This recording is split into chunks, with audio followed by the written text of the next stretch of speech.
Hi everyone, this is Emmy. Today I'm going to show you how to wind a center pull yarn ball. So let's get started. You can find all my patterns in my Ravelry store, over 2,000 patterns, and many of them are free.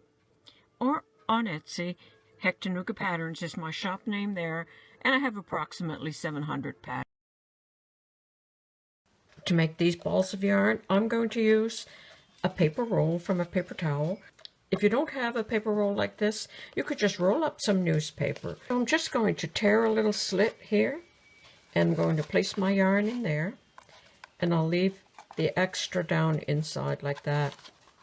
And I'm going to start winding at the bottom edge, so I'm just going to start winding my yarn all the way around.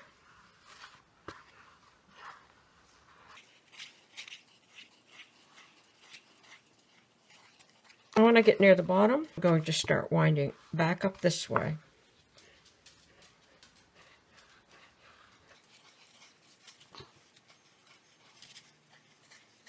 I'm just going to hold my thumb there so I'll know where to stop.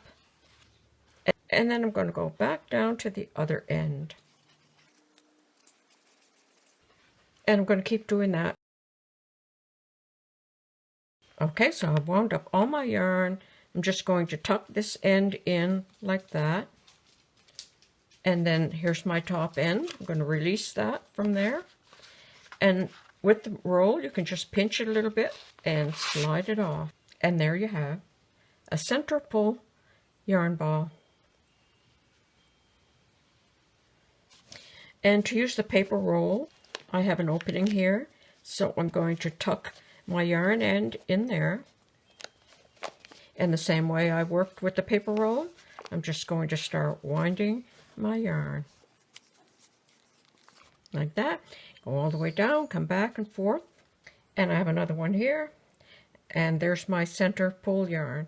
So you can just go ahead and crochet or knit with your center pull yarn ball. And that's how easy it is to make a center pull yarn ball. I hope you enjoyed this video. Thanks for watching. Bye for now.